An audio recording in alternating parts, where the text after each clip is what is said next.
매일 성경과 함께하는 오늘의 큐티 시간입니다.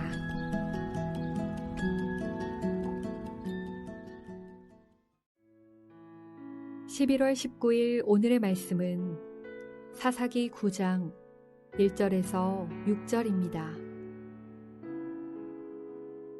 여룻바알의 아들 아비멜렉이 세겜에 가서 그의 어머니의 형제에게 이르러 그들과 그의 외조부의 집에 온 가족에게 말하여 이르되 청하노니 너희는 세겜의 모든 사람들의 귀에 말하라. 여룻바알의 아들 70명이 다 너희를 다스림과 한 사람이 너희를 다스림이 어느 것이 너희에게 나으냐. 또 나는 너희와 고륙임을 기억하라 하니 그의 어머니의 형제들이 그를 위하여 이 모든 말을 세겜의 모든 사람들의 귀에 말하매 그들의 마음이 아비멜렉에게로 기울어서 이르기를 그는 우리 형제라 하고 바알불이 신전에서 은 70개를 내어 그에게 주매 아비멜렉이 그것으로 방탕하고 경박한 사람들을 사서 자기를 따르게 하고 오브라에 있는 그의 아버지의 집으로 가서 여룻바알의 아들 곧 자기 형제의 70명을 한 바위 위에서 죽였으되 다만 여룻바알의 막내 아들 요담은 스스로 숨었으므로 남으니라. 세겜의 모든 사람과 밀로 모든 족속이 모여서 세겜에 있는 상수리 나무 기둥 곁에서 아비멜렉을 왕으로 삼으니라. 사사기 9장 1절에서 6절 말씀을 함께 묵상하겠습니다. 오늘 본문은 한 사사의 영적 타락이 그 집안뿐만 아니라 한 족속 그리고 한 나라 공동체를 어떻게 영적 수렁으로 빠져들게 하는지를 보여주고 있습니다. 여룻바알은 기드온이지요. 이 기드온의 아들 아비멜렉은 첩인 세겜 여인에게서 나온 아들입니다. 아비멜렉의 뜻은 나의 아버지는 왕이시다인데요. 아버지가 왕이시니 자신이 대를 이어 왕이 될 수 있다는 생각을 가지고 있었던 것 같습니다. 하지만 그것은 아비멜렉의 희망사항이었습니다. 8장 30절에 보니까 기드온의 아내가 많으므로 그의 몸에서 낳은 아들이 70명이었고 세겜에 있는 첩의 아들도 낳았으므로 그 이름을 아비멜렉이라고 하였습니다. 기드온은 이미 많은 아내로부터 70명의 아들이 있었습니다. 아비멜렉은 서열에서도 밀리고 신분에서도 밀립니다. 상식적으로 생각해보면 아비멜렉이 기드온의 대를 이어 나라를 다스릴 수 있는 방법은 없습니다.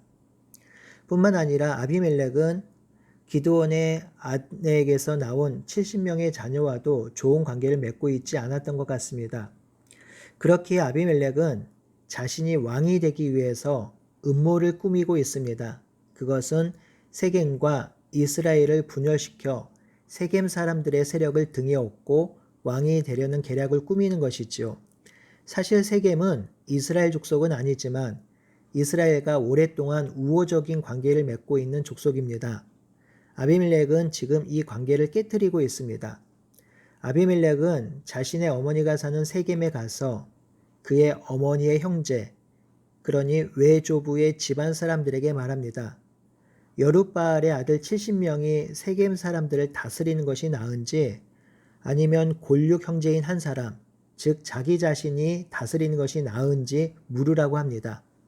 이에 세겜 사람들은 아비멜렉이 자신들의 형제라고 말하면서 아비멜렉이 자기들을 다스리는 것이 좋다고 합니다. 아비멜렉은 지금 자신의 지연과 혈련을 이용해서 세겜과 이스라엘 사람들을 분열시키고 대적하게 만듭니다. 자신이 왕이 되어야 하는 이유를 혈련의 호소에 세겜 사람들을 선동하고 있습니다. 세겜 사람들의 입장에서 보면 기드온의 아들들이 자신들을 다스리는 것보다 혈육인 아비멜렉이 다스리는 것이 훨씬 당연하다고 생각했겠지요. 아비멜렉의 혈육인 세겜 사람들이 아비멜렉이 왕이 될 수 있도록 정치적 후원금을 건넵니다. 세겜 사람들은 바알브리 신전에서 은 신실계를 내어 아비멜렉에 주었습니다. 세겜과 이스라엘을 다스리는 지도자 왕을 세우는 일에 사용된 돈이 우상 숭배에서 나온 돈, 바알브릿 신전에서 나온 돈입니다.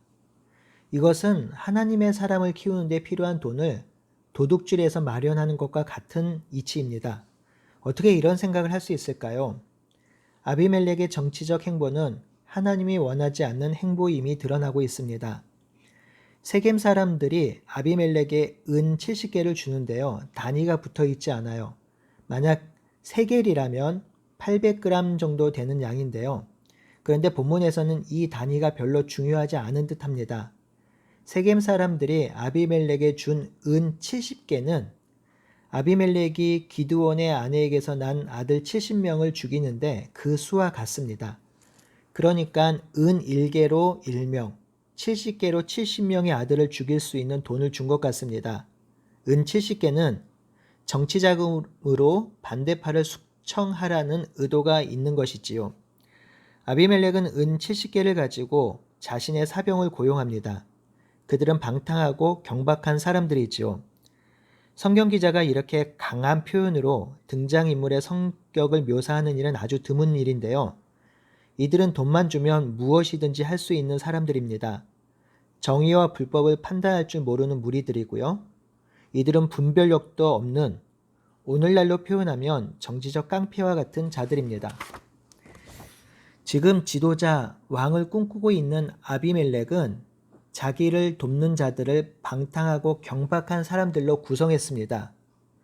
이 아비멜렉에게 희망이 보이지 않습니다. 함께 동역하고 조력하는 자가 경건하고 의로운 사람이라도 하나님의 나라를 세우는 일이 결코 쉽지 않은데요. 이런 방탕하고 경박한 사람들을 옆에 데리고 나라를 세우고 하나님의 백성을 이끄는 것은 거의 불가능합니다. 앞으로의 아비멜렉의 행보가 어찌 될지 뻔히 보이는 상황이죠. 아니나 다를까 아비멜렉은 이 방탕하고 경박한 사람들을 데리고 오브라에 있는 자기 아버지 집에 가서 여룻바알의 아들, 즉 기드온의 아들, 자기 형제 70명을 한 바위 위에서 죽였습니다. 적군이 아니라 형제를 죽이는 동족 상잔의 비극이 일어난 것이죠. 이 처형 자체도 너무 슬픈 일인데 세겜과 밀로의 모든 족속은 기다렸다는 듯이 세겜에 있는 상수리 나무 기둥 곁에서 아비멜렉을 왕으로 삼습니다. 5절에 보면 아비멜렉이 죽인 자들은 아비멜렉의 형제임을 거듭 강조하고 기록하고 있습니다. 자기 아버지의 집으로 가서 여룻바알의 아들, 즉 자기 형제를 죽였다고 하죠. 아비멜렉이 죽인 자들은 자기 골육, 혈육입니다. 이들을 죽인 이유는 단 하나, 자신이 왕이 되기 위해서입니다. 아비멜렉의 눈에는 지금 자신이 왕이 되는 것밖에 보이지 않습니다. 아비멜렉은 자신이 원하는 일, 자신이 하고 싶은 일을 위해서는 언제든지 형제 자매를 죽일 수 있는 사람입니다. 이런 사람이 아비멜렉이고요. 이런 사람이 이스라엘의 지도자가 되니 그 나라의 미래가 어떠할까요? 여러분, 아비멜렉이 왕이 되는 모습이 오늘날 세상의 정치적 모습과 너무 비슷하지 않나요? 혈연과 지연과 학연으로 똘똘 뭉치고 그 밖에 있는 사람들을 철저히 외면하고 배제하는 것이 오늘날의 모습입니다. 권력과 돈과 힘을 차지하기 위해서 돈으로 사람을 매수하고 물불 가리지 않고 불법과 부정을 자행하지요. 정말 시대가 바뀌어도 사람이 다스리고 세우는 나라의 모습은 정말 크게 다르지 않아요. 더욱 안타까운 것은 극악한 방법으로 왕이 되는 아비멜렉을 세우는 장소가 이스라엘 역사에서 가장 중요한 장소라는 것입니다. 여호수아 24장 1절을 보면 이 세겜은 여호수아가 죽기 전에 이스라엘의 모든 지파를 모으고 장로들과 수령들과 재판장들을 그리고 관리들을 부르고 모아서 말씀을 전한 곳이 이곳입니다. 또한 24장 25절에 보면 이 세겜에서 여호수아가 백성과 더불어 언약을 맺고 그들을 위하여 율례와 법도를 제정하였고요. 그리고 그 모든 말씀을 하나님의 율법책에 기록하고 큰 돌을 가져다가 여호와의 성소 곁에 있는 상수리 나무 아래 세웠던 곳입니다. 구약 성경에서 가장 중요한 언약 중의 하나가 바로 세겜 언약이기도 합니다. 이렇게 역사적으로 의미 있고 중요한 장소임에도 불구하고 시간이 흘러 영적 타락이 일어나자 이 장소, 상수리 나무 기둥은 바알 물건이 있는 종교적 장소로 변질이 되었습니다. 그리고 이 장소는 공동체를 분열시켜 깨뜨리고 악한 사람을 고용해서 살인을 하고 스스로 왕이 되고자 한 왕을 세우는 그런 장소가 되었습니다. 하나님과 함께하지 않으면, 하나님의 말씀을 떠나면 언약의 장소가 우상 숭배의 장소, 하나님을 등진 왕으로 세우는 장소가 될 수 있습니다. 성도 여러분, 이 본문은 하나님을 알지 못하는 왕이 세워지면 이런 비참한 역사가 시작될 것임을 보여주고 있습니다. 하나님을 알지 못하는 왕이 세워지면 그 나라는 소망도 어떤 희망도 찾아볼 수가 없습니다. 폭력과 불법, 억압만이 난무하는 나라가 되는 것이죠. 이 아비멜렉이 왕이 되는 이야기는 왕정 시대의 왕이 타락하면 최악의 경우 그 나라가 어떻게 될지를 미리 보여주는 이야기이기도 합니다. 하나님 나라는 하나님이 왕이 되시며 그 왕이 되신 하나님께 순종하는 리더가 다스리는 나라입니다. 그 리더는 바로 하나님의 말씀으로 다스리고 통치하지요. 이것은 나라도 그러하고 교회도 그러하고 개인도 그러합니다. 하나님의 말씀을 신뢰하며 순종할 때 개인과 공동체와 나라가 세워집니다. 그러니 하나님의 말씀을 잊지 않고 진심으로 그 말씀을 신뢰하며 그 말씀을 붙들고 살아갈 때 우리에게 희망과 소망이 있는 것이죠. 그 귀한 하나님의 말씀과 더불어 살아가는 오늘 하루가 되시기를 간절히 바라고 소원합니다. 아멘.